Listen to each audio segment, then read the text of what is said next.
Today there are a lot of important updates from the Pokrovsk direction. Here, with their initial advances securing key positions west of Pokrovsk, Ukrainian forces are now entering the next phase of their counteroffensive. As elite assault units push deeper into Russian-held territory, the town of Shevchenko has become the focal point of intense fighting, where the outcome could reshape the entire battlefield. Following the meeting between Trump and Putin, Russia agreed to a ceasefire in the air, halting strikes on energy infrastructure and military assets. However, as Russia denied a ceasefire on the ground, the Ukrainians are increasing the pressure on the front lines to force the Russian leadership to reconsider their choices.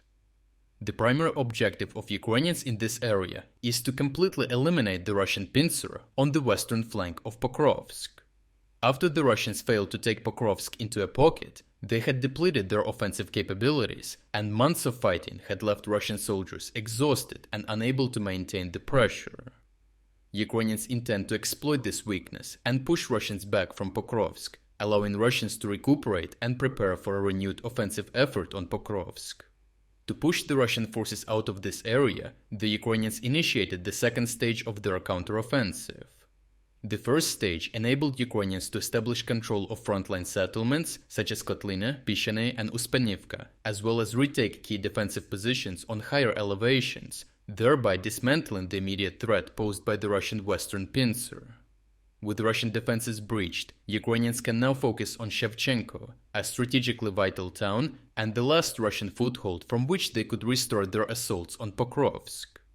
If we take a look at the topographic map, we can see that Shevchenko is also the last remaining Russian foothold on the high ground plateau around Pokrovsk.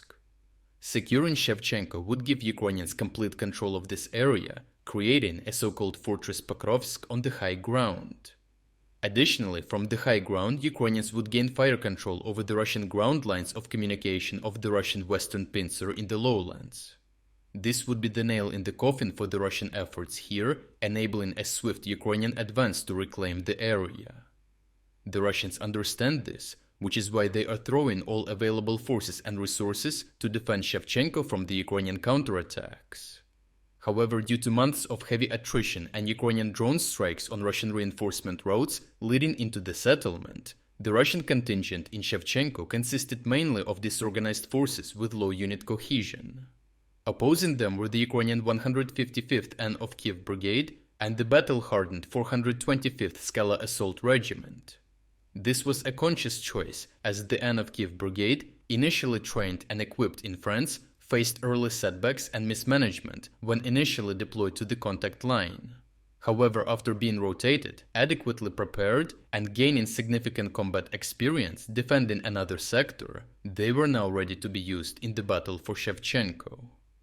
To further enhance their effectiveness, the Ukrainian command paired them with the seasoned Skala Assault Regiment for joint operations.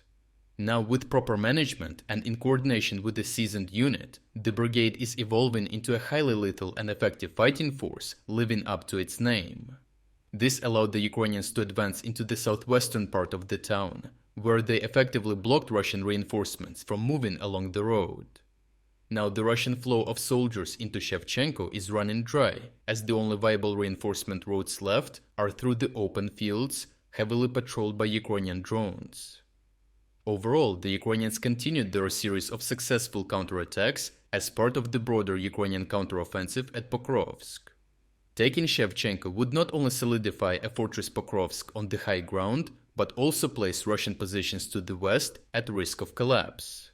This means that a Ukrainian victory here would significantly shift the balance of power on the battlefield in this sector, giving Ukraine a stronger position in the ongoing peace negotiations.